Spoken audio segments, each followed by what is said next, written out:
इस्लामाबाद और दिल्ली के बाद बांग्लादेश के दारुल-हुकूमत ढाका का नंबर आ गया। जी हाँ नाज़रीन किराम, ढाका में छोटे पैमाने पर बम धमाके हुए हैं। धमाकों की शिद्दत तो लो लेवल की थी, लेकिन इन धमाकों के जरिए जो पैगाम दिया गया है वो पैगाम बहुत अहम है।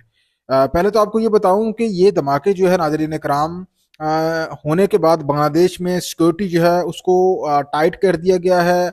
क्रिसमस की तकरीबात को मनसूख कर दिया गया है और इसके अलावा जो सियासी इज्तिमात थे को भी फिलहाल के लिए बंद कर दिया गया है।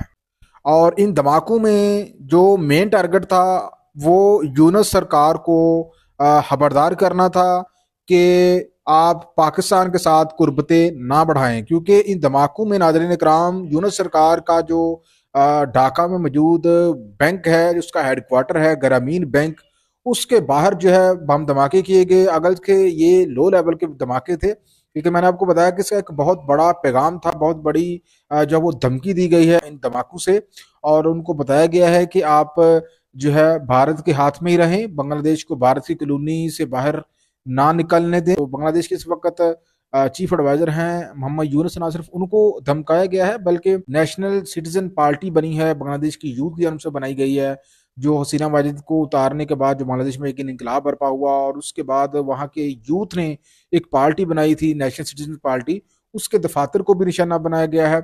और साथ साथ वहाँ पे जो पब्लिक ट्रांसपोर्ट है उनको निशाना बनाया गया है। यानी कि कुल मिला के ये एक बड़ा पैगाम जो है वो ढाका सरकार को दिया गया है। अब आपको ये तो पता है कि इस वक्त बांग्लादेश और पाकिस्तान जो करीब हो रहे हैं उसमें सबसे ज्यादा किसके पेट में मरोड़ उठ रहे हैं, और वो है भारत। क्योंकि भारत जो है वो ये समझता था कि अब हमने पाकिस्तान को तोड़ दिया है, दो कौम नजरिया उसको हमने खत्म कर दिया है, तो अब बांग्लादेश जो है भारत की कॉलोनी बन करेगा। लेकिन जब से हसीना वाजिद की हुकूमत का खात्मा हुआ है, बांग्लादेश आज़ाद खुदमतारी की जानब जो है वो बढ़ रहा है। जो हसीना वाजिद थी उन्होंने बांग्लादेश को भारत की कॉलोनी बनाकर रखा हुआ था और भारत से वो बाहर निकलती नहीं थी। अब जो यूनस सरकार है उन्होंने कुछ इंडिपेंडेंट फैसले लेना शुरू किए हैं। उन्होंने पाकिस्तान के साथ ताल्लुकात बेहतर करने की कोशिश की है, चीन के साथ ताल्लुकात उन्होंने बढ़ाए हैं, अमेरिका के साथ ताल्लुकात बेहतर करने की कोशिश कर रहे हैं। कह लीजिए कि बांग्लादेश एक खुद मुख्तारी की जानब बढ़ रहा था। जो खुद मुख्तारी का ख्वाब देखा था उन्होंने पाकिस्तान से अलहदगी की सूरत में, वो ख्वाब उनका पूरा नहीं हो रहा था। तो उस ख्वाब को पूरा करने के लिए आज़ाद खारजा पॉलिसी जो है वो बनाना शुरू की, तो भारत जो है उसको ये सब हजम नहीं हो रहा था।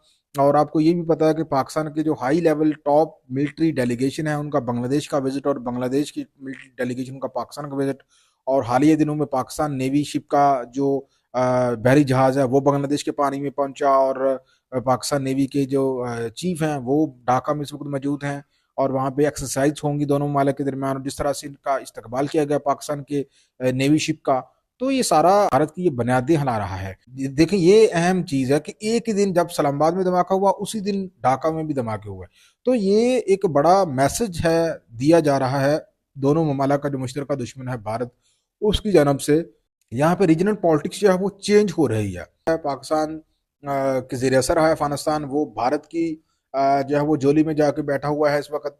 और जो बांग्लादेश था जो हसीना वाजिद के दौर में भारत की जोली में था, आज वो पाकिस्तान के साथ कुर्बतें बढ़ा रहा है।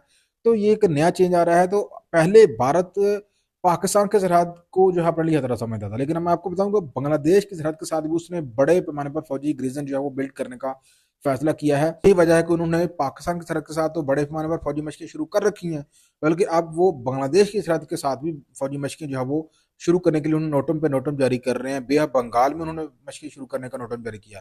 तो ये कुल मिला के भारत जो है अब उसको बहुत ज़्यादा मरोड़ उठ रहे हैं कि बांग्लादेश और पाकिस्तान जो है वो दोबारा से एक होने की तरफ बढ़ रहे हैं। तो इसी वजह से भारत ने वहाँ पे ये अच्छी हरकत जो है वो की है धमाकों की, और यूनस सरकार को प्रेशर में लाने की कोशिश किया।